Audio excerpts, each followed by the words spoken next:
Prévia da inflação na Europa e o PIB aqui no Brasil referente ao ano 2022, juntamente com o balanço de mais algumas empresas que tivemos na data de ontem. Esses são alguns dos principais destaques para hoje.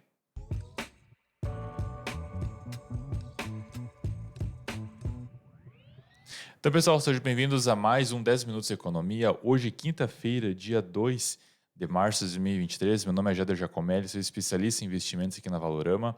E hoje vamos trazer a você tudo o que está movimentando os mercados aqui no Brasil e no mundo.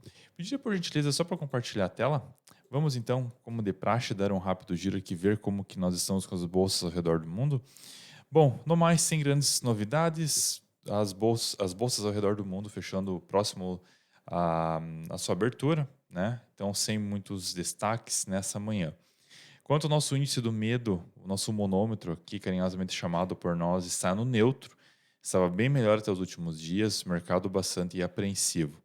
Quanto ao índice do VIX, hoje está subindo 2%, sem grandes surpresas nesse quesito, e o dólar está subindo 0,61%. O dólar a nível global fortalecendo um ponto aqui, algo para prestar bastante atenção nos próximos dias.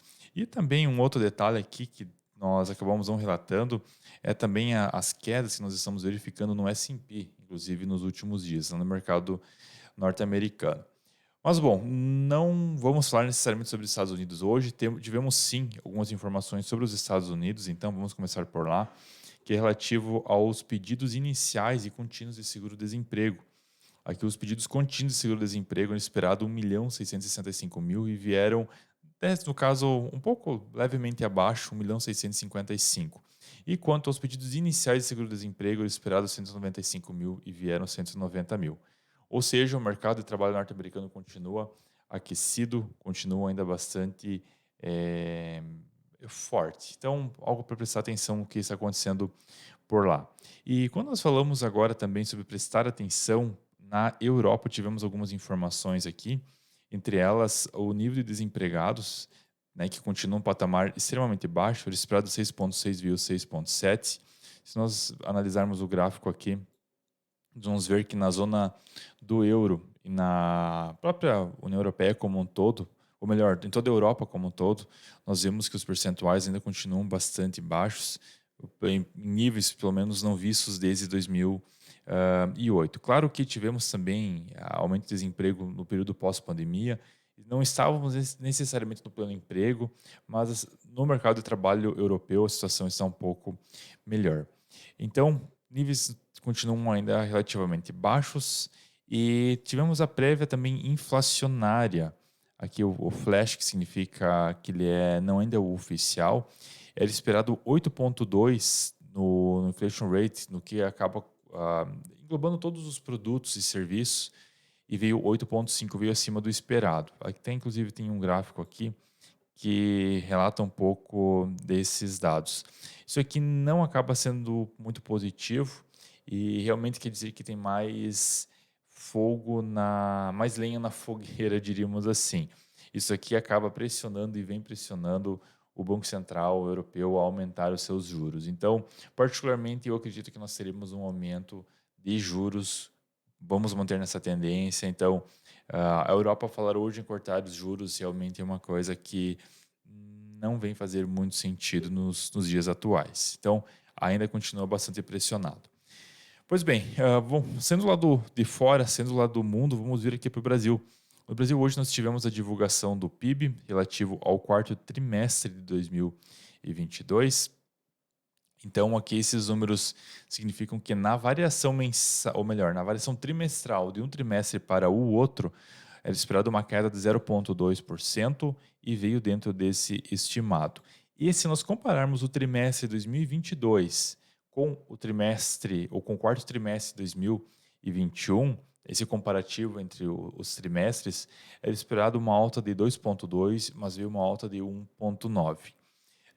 Claro que é positivo esses números, quanto maior eles forem divulgados, significa melhor, né? Melhor para a economia, mas considerando apenas o ano 2022, a soma dos 4 trimestres que compõem o ano 2022, vamos dar um zoom aqui, fechou em 2,9.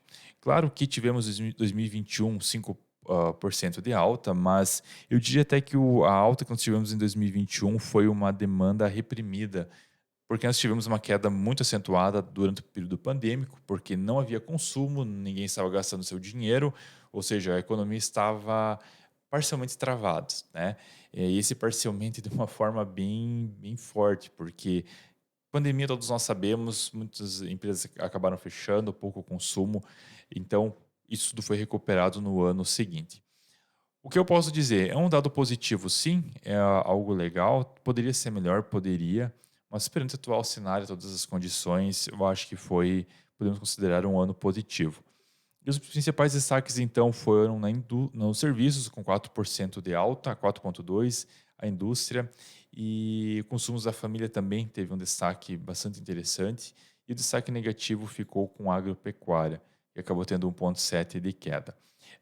Então, aqui segue a notícia na íntegra, no site da Globo, do G1, mas com certeza a notícia principal está no site do IBGE, que é o órgão que faz a divulgação dessas informações. Então, quem quer checar fica o convite, a nossa sugestão, né, é que consta inclusive sobre a questão dos produtos, né, quando nós falamos em agropecuária, o que acabou contribuindo negativamente foi a soja e positivamente acabou sendo o milho. Então, esse arquivo que está no site do IBGE, então fica o nosso convite a você fazer a checagem. Bom, tivemos também a divulgação dos balanços agora, na data de ontem. Estamos ainda na semana. No dia de hoje teremos a divulgação de mais algumas empresas. E as que divulgaram o balanço, então vamos dar um rápido giro nelas. Nós temos a Marfrig, que acabou revertendo o lucro, teve um prejuízo no quarto trimestre. Tivemos também a Prio, que lucrou 189 milhões no quarto trimestre de 2022. A CA, que acabou tendo no quarto trimestre também um lucro de 212 milhões.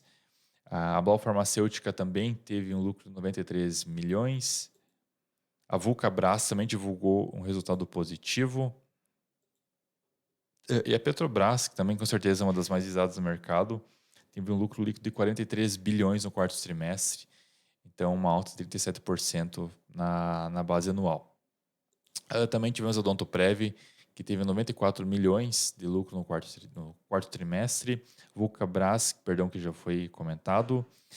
Então, realmente, no mais, a Ambev também cresceu 35,7% no quarto trimestre. Então, teve lucro de 5 bilhões no quarto tri do ano. Então, até um comparativo que eu faço, comparando, no caso, as últimas empresas que nós fizemos a cobertura, que nós estamos trazendo essas informações aqui nos 10 Minutos de Economia, a maior parte das empresas tiveram lucro relativas ao trimestre, principalmente o trimestre de 2022. Então, o quarto tri realmente foi positivo para a grande maioria das empresas, não para todas, mas para uma boa parte delas, né?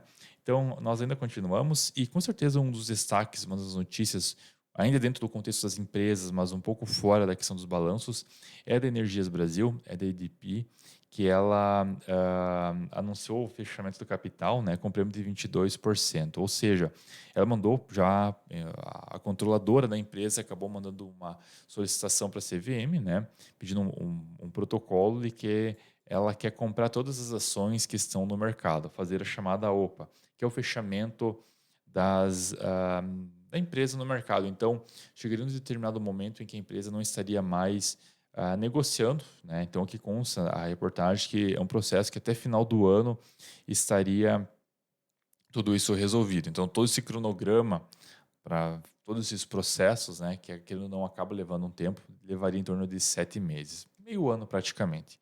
Então, é uma notícia aí que com certeza acabou chegando no mercado. Então, a empresa vai recomprar as ações que estão no caso, R$ 24,00 por ação, né? Então, claro, considerando o pregão do dia primeiro, né?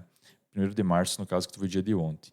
E aqui nos gráficos, inclusive, até me chama a atenção que hoje nós falamos de OPA e no valor econômico que fala sobre os planos IPO, que é a abertura de empresas, elas estão adiadas. Então, uma empresa fechando capital, muitas outras empresas querendo fazer o IPO, mas devido aos juros altos e pelo momento da conjuntura, pelo momento como a economia está hoje, não estão fazendo esse processo. Então, também é um ponto para ficar de olho.